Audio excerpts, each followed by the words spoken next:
जय हिंद बच्चों। तो यहाँ पर हम आपके लिए बीएससी थर्ड सेमेस्टर एग्जामिनेशन 2025-26 का सब्जेक्ट बॉटनी का flowering plants identification and aesthetic characteristics का क्वेश्चन पेपर लेकर आए हैं। अगर आप लोग थर्ड सेमेस्टर के एग्जामिनेशन देने जा रहे हैं तो ये क्वेश्चन पेपर आपके एग्जाम के लिए इम्पोर्टेंट है। तो आप लोग इस वीडियो को पूरा एंड तक देखिएगा। अगर आपको वीडियो पसंद आता है तो वीडियो को लाइक करेगा, चैनल को सब्सक्राइब करेगा एंड वीडियो को अपने दोस्तों में शेयर करना मत भूलिएगा।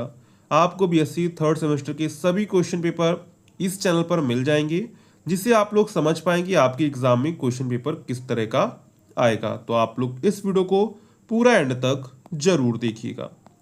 तो सबसे पहले यहाँ पर आता है हमारा सेक्शन ए, जिसमें हमको very short answer type question यानी कि अति लघुत्तरीय प्रश्न देखने को मिलते हैं। जिसमें हमारा सबसे पहला प्रश्न होता है, जिसमें आपको शॉर्ट नोट लिखने होते हैं, वो भी आपको 50 शब्दों में यानी कि 50 वर्ड्स में। जिसमें हमारा सबसे पहला पार्ट है, हर्बेरियम किसे कहते हैं।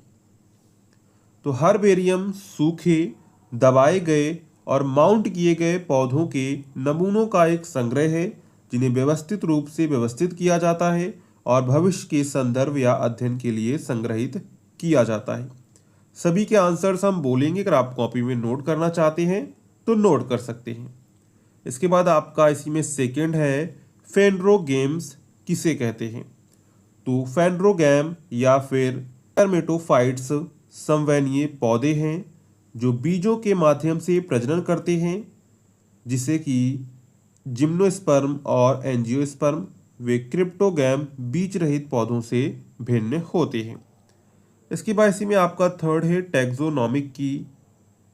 तो टैक्सोनॉमिक की एक उपकरण है जिसका उपयोग अज्ञात जीवों की पहचान करने के लिए किया जाता है, जिसमें विकल्पों की एक श्रृंखला आमतौर पर युगल में होती है, जो उपयोगकर्ता को सही पहचान तक ले जाती है। इसके बाद इसी में आपका फोर्थ पार्ट है, साइटोटैक्सोनॉमी। तो साइटोटैक्सोनॉमी जीव विज्ञान की वह शाखा है जो गुणसूत्र, संख्या, संरचना और व्यवहार जैसी कोशिका संबंधी विशेषताओं का उपयोग करके जीवों को वर्गीकृत करती है। इसके बाद इसी में आपका 5 पार्ट है, स्पाइकलेट। तो स्पाइकलेट घास और सेज परिवार के पौधों में एक छोटा पुष्पक्रम या फूलों का समूह होता है, जिसमें एक केंद्रीय अक्ष के साथ व्यवस्थित छोटे फूल होते हैं। इसके बाद इसी में आपका 6 पार्ट था, जाइगोमॉर्फिक। तो जाइगोमॉर्फिक फूल वे होते हैं जिन्हें केवल एक ऊर्ध्वाधर तल द्वारा दो समान हिस्सों में विभाजित किया जा सकता है, जैसे मटर का फूल द्विपक्षीय समरूपता प्रदर्शित करते हैं। इसके बाद इसी में आपका था टोपायरी, मतलब कि कर्तन। तो टोपायरी जीवित 12मासी पौधों को कलात्मक आकार देने का अभ्यास है, जिसमें अक्सर झाड़ियों और पेड़ों को सजावटी मूर्तियों में काटा जाता है। कर्तन का मतलब क्या होता है, जब कोई पेड़ बहुत बड़ा हो जाता है तो आपने शहरों में देखा होगा, उसकी कटिंग कर दी, क्या कर दी जाती है, उसकी कटिंग कर दी जाती है, या फिर उसको कोई मूर्ति का शेप दे दिया जाता है। इसके बाद इसी में आपका 8th पार्ट था, डिजिटल टैक्सोनॉमी क्या है। तो डिजिटल टैक्सोनॉमी डिजिटल परिसंपत्तियों, डेटा या सूचनाओं को वर्गीकृत करने और व्यवस्थित करने की प्रक्रिया है, ताकि उन्हें आसानी से प्रबंधित और पुनर्प्राप्त किया जा सके। इसके बाद इसी में आपका 9th पार्ट था, जीआईएस मैपिंग पैटर्न क्या है। तो जीआईएस मैपिंग पैटर्न भौगोलिक सूचना प्रणाली मैपिंग पैटर्न भौगोलिक डेटा का उपयोग करके स्थानिक संबंधों और प्रवृत्तियों की पहचान करने को संदर्भित करता है, जैसे कि प्रजातियों के वितरण या पारिस्थितिक तंत्र में परिवर्तन को मैप करना। इसके बाद आपका लास्ट है, जीपीएस टैगिंग। तो जीपीएस टैगिंग किसी भी डेटा जैसे फोटो या दस्तावेज में भौगोलिक स्थान की जानकारी अक्षांश और देशांतर जोड़ने की प्रक्रिया है, जो जीपीएस तकनीक का उपयोग करके प्राप्त की जाती है। तो यहाँ पर हमने सेक्शन ए कवर कर लिया है। इसके बाद आता है आपका सेक्शन बी यानी कि खंड बा। इसमें आपको जो है लघुत्तरीय प्रश्न यानी कि शॉर्ट आंसर टाइप क्वेश्चन देखने को मिलेंगे और क्वेश्चन का आंसर आपको जो है 200 वर्ड्स यानी कि 200 शब्दों में देना है। ठीक है, इसी में आपका क्वेश्चन नंबर 2 है, discuss the merits and demerits of classification of Engler and Prantl. तो एंगुलर एवं प्रांटल द्वारा प्रतिपादित वर्गीकरण पद्धति की गुण व दोषों के बारे में लिखिए। तो यहाँ पर हम लोग देखेंगे सबसे पहले एंगुलर और प्रांटल की वर्गीकरण प्रणाली की गुण क्या थे। तो इस प्रणाली ने बेंथम और हुकर की प्रणाली के कृत्रिम समूह मोनोक्लेमाइडी को पूरी तरह से समाप्त कर दिया और परिवारों को अधिक संबंधित समूह यानी कि और की क्लेमाइडे के बीच पुनर्वर्तित कर दिया। यह प्रणाली जिम्नोस्पर्म के सदस्यों को अलग अलग मानती है। तीसरा है, इसका मुख्य गुण संपूर्ण वनस्पति जगत के व्यापक उपचार में निहित है। चौथा है, यह कई अलग अलग परिवारों को एक बेहतरीन प्रतिनिधित्व और विकासवादी व्यवस्था प्रदान करता है। अब देख लेते इसके दोष क्या हैं। तो यह प्रणाली विकासवादी संबंधों के बजाय प्राकृतिक विशेषताओं जैसे आकारिकी पर अधिक जोर देती है। दूसरा है, यह प्रणाली विश्लेषण किए जा रहे लक्षणों के विकासवादी महत्व पर पर्याप्त रूप से विचार नहीं करती है। इसके बाद इसी में आपका थर्ड क्वेश्चन है, discuss the inflorescence and floret details of family Poaceae. तो पोएसी कुल के पुष्पक्रम और फ्लोरेट विवरण पर चर्चा कीजिए। तो पोएसी घास कुल का पुष्पक्रम आमतौर पर स्पाइकलेट होता है, जो आगे एक स्पाइक रेशमे या पेनिकल में व्यवस्थित हो सकता है। इसके बाद हम लोग देख सकते हैं फ्लोरेट का विवरण। तो प्रत्येक स्पाइकलेट में एक या एक से अधिक छोटे फूल या फ्लोरेट होते हैं। फ्लोरेट आमतौर पर द्विलिंगी होते हैं, लेकिन कभी कभी एक लिंगी भी हो सकते हैं। तीसरा है, यह परिदलपुंज के स्थान पर दो छोटी छोटी झिल्लीदार संरचनाएं होती हैं, जिन्हें लॉडिक्यूल्स कहा जाता है। चौथा है, पुंकेसर आमतौर पर 3 होते हैं, जिनमें लंबे तंतु और बड़े एंथर होते हैं। पांचवा है, जायांग में कंडाशय होता है, जिसमें एक बीजांड होता है और आमतौर पर 2 पंखदार वर्तिकाग्र होते हैं। इसके बाद आपका क्वेश्चन नंबर 4 है, write short notes on biometrics. Biometrics पर टिप्पणी लिखिए। तो सबसे पहले हम लोग देखते हैं बायोमेट्रिक्स क्या होते हैं। तो बायोमेट्रिक्स जैविक माप या भौतिक विशेषताओं का उपयोग करके व्यक्ति की पहचान करने की एक विधि है। इसके मुख्य बिंदु क्या हो सकते हैं। इसमें उंगलियों के निशान, चेहरे की पहचान, रेटिना या आइरिस स्कैन, आवाज विश्लेषण और डीएनए जैसी विशिष्ट विशेषताओं का उपयोग किया जाता है। इसका उपयोग मुख्य रूप से सुरक्षा और प्रमाणीकरण प्रणालियों में भी किया जाता है। यह पासवर्ड या आईडी कार्ड की तुलना में पहचान का अधिक विश्वसनीय और सुरक्षित तरीका प्रदान करता है। अगर आपको इसका डिटेल में आंसर चाहिए तो उसका लिंक आपको डिस्क्रिप्शन में मिल जाएगा। हमारा दूसरा चैनल है, उसको आप ज्वाइन कर लेंगे, वहाँ पर आपको इसका डिटेल में आंसर मिल जाएगा। ठीक है, तो आप उसको भी सब्सक्राइब कर लीजिएगा और साथ में इस चैनल को भी सब्सक्राइब आप लोग करना मत भूलिएगा। अगर आपने अभी तक नहीं किया है तो सब्सक्राइब का बटन दबा दीजिए।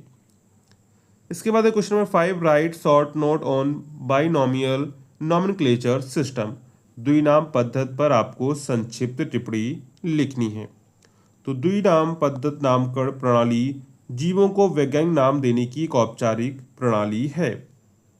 यानी इसमें क्या होता है, इसमें जो प्रणाली होते हैं, जो भी जीव जंतु हैं, उनको वैज्ञानिक नाम दिया जाता है। इसलिए जो है इसे द्विपद्धति नामकरण कहा जाता है। इसके मुख्य बिंदु क्या है। तो इस प्रणाली में स्वीडिश वनस्पति शास्त्र कैरोलस लिनियस ने लोकप्रिय बनाया था। प्रत्येक जीव को 2 भागों वाला नाम दिया जाता है, आमतौर पर लैटिन में दिया जाता है। पहला भाग जो होता है वो वंश को दर्शाता है और जो दूसरा भाग होता है वो जाति को दर्शाता है। वैज्ञानिक नाम लिखते समय वंश का नाम बड़े अक्षरों से शुरू होता है और जाति का नाम छोटे अक्षरों से, और दोनों को इटैलिक में लिखा जाता है। जैसे होमो सैपियंस, जैसे होमो में एच आपका बड़ा बनेगा, ठीक है, और सैपियंस क्या होगा, छोटा एस बनेगा और इसे इटैलिक में लिखा जाएगा। इटैलिक का मतलब होता है थोड़ा इसको जो है इस तरह का टेढ़ा लिखा जाएगा। ठीक है, इसके बाद right characteristics features of family Asteraceae. तो एस्टेरेसी कुल के विशिष्ट लक्षणों का वर्णन कीजिए। तो सबसे पहले हम लोग यहाँ पर इसके कुछ विशिष्ट लक्षण देख लेते हैं। तो सबसे पहले इसमें जो एस्टेरेसी यानी कि सूरजमुखी परिवार में जो है ये एंजियोस्पर्म का सबसे बड़ा कुल है। सबसे पहला लक्षण है पुष्पक्रम। तो पुष्पक्रम एक विशेष प्रकार का कैपिटुलम या हेड होता है जो कई छोटे फूलों यानी कि फ्लोरेट से बना होता है। इसके बाद इसी में आपका सेकंड आ जाएगा फूल। तो फ्लोरेट्स दो प्रकार के होते हैं, ये फ्लोरेट्स पेरीफेरी पर और डिस्क फ्लोरेट्स सेंटर में होते हैं। इसके बाद फल। तो फल एक प्रकार का सिपसेला होता है। पपस। तो बाह्यदल पुंज अक्सर पपस में भी बदल जाते हैं जो बीजों के प्रकीर्णन में मदद करते हैं। इसके बाद है आपका लास्ट पत्तियां। तो पत्तियां आमतौर पर एकांतर होती हैं और अनुपर्णी होती हैं। ठीक है। इसके बाद है आपको question number 7, what do you understand by delta taxonomic computer program. Delta taxonomic computer program से आप क्या समझते हैं। तो delta taxonomic computer program taxonomy वर्गीकरण विज्ञान में उपयोग की जाने वाला एक सॉफ्टवेयर का सेट होता है। इसके मुख्य बिंदु क्या है। तो यह एक मानकीकृत भाषा का उपयोग करता है ताकि टैक्सोनॉमिक डेटा को कंप्यूटर द्वारा आसानी से पढ़ा और प्रबंधित किया जा सके। यह टैक्सोनॉमिस्ट को प्रजातियों की विवरण, पहचान और कुंजियां बनाने और डेटाबेस को कुशलतापूर्वक प्रबंधित करने में मदद करता है। यह पारंपरिक तरीकों की तुलना में वर्गीकरण प्रक्रिया को अधिक सटीक और तेज बनाता है। इसके बाद question number 9, right the name of 5 famous gardens of India, describe any one of them. Bharat के 5 प्रसिद्ध उद्यानों के नाम बताइए, उनमें से किसी एक का वर्णन कीजिए। तो सबसे पहला आ जाएगा आपका लाल बाग बॉटनिकल गार्डन बेंगलोर में जो है, आचार्य जगदीश चंद्र बोस भारतीय वनस्पति उद्यान जो आपका हावड़ा यानी कोलकाता में है, शालीमार बाग ये आपका श्रीनगर में है, वृंदावन गार्डन मैसूर में है और लोधी गार्डन आपका दिल्ली में है। ठीक है। तो यहाँ पर हमसे पूछा कि उनमें से किसी एक का आपको वर्णन करना है। तो इसमें हम आचार्य जगदीश चंद्र बोस जो आपका भारतीय वनस्पति उद्यान है उसका यहाँ पर वर्णन कर देते हैं। तो यह भारत का सबसे पुराना सबसे बड़ा वनस्पति उद्यान है जिसे 1787 में स्थापित किया गया था। यह अपने दी ग्रेट बरगद के पेड़ के लिए विश्व स्तर पर प्रसिद्ध है जो 250 वर्षों से अधिक पुराना है और इसका मुख्य तना नष्ट हो जाने के बावजूद यह एक विशाल जंगल के रूप में फैला हुआ है। इस उद्यान में 12,000 से अधिक जीवित पौधों की प्रजातियां हैं जिनमें दुर्लभ और लुप्त प्राय प्रजातियां भी शामिल हैं। यह राष्ट्रीय वनस्पतिक सर्वेक्षण यानी कि बॉटनिकल सर्वे ऑफ इंडिया का मुख्यालय भी है। इसके बाद आता है आपका section C, long answer type question यानी कि दीर्घ उत्तरीय प्रश्न। आपका जो पेपर होगा वो 3 सेक्शन में डिवाइड होगा, सेक्शन ए, सेक्शन बी और सेक्शन सी। तो यहाँ पर क्वेश्चन नंबर आपका 10 है, write short note on any 3 of the following giving one example of each, stylopodium, gynostegium और इसके बाद है गाइनोबेसिक स्टाइल और साइथियम। तो यहाँ पर आपको देखिए 4 पार्ट दिए गए, 4 में से आपको किन्हीं 3 पार्ट का आंसर यहाँ पे करना होगा। ठीक है। इसके बाद question number 11, with the help of floral formula and floral diagram describe the family Solanaceae, give name of the 3 economical important plant of this family. Solanaceae कुल का पुष्पसूत्र और पुष्प आरे की सहायता से वर्णन करिए। कुल के किन्हीं 3 आर्थिक रूप से महत्वपूर्ण पौधों के नाम लिखिए। इसी में आपका क्वेश्चन नंबर 12 है, briefly describe aesthetic characteristics of plants, पौधों की सौंदर्य संबंधी विशेषताओं का संक्षेप में वर्णन कीजिए। What are formal and informal garden, write the characteristics features of both, औपचारिक और अनौपचारिक उद्यान क्या है, दोनों की प्रमुख विशेषताएं लिखिए। तो आज की वीडियो हमने बीएससी 3rd सेमेस्टर का बॉटनी का क्वेश्चन पेपर देखा हुआ है। अगर आपको ये वीडियो पसंद आई हो तो वीडियो को लाइक करेगा, चैनल को सब्सक्राइब करेगा एंड वीडियो को अपने दोस्तों में शेयर करना मत भूलिएगा। अगर आपने अभी तक वीडियो को लाइक नहीं किया है तो वीडियो को लाइक कर दीजिए और चैनल को भी सब्सक्राइब कर लीजिएगा। मिलते हैं नेक्स्ट वीडियो में, तब तक के लिए जय हिंद बच्चों।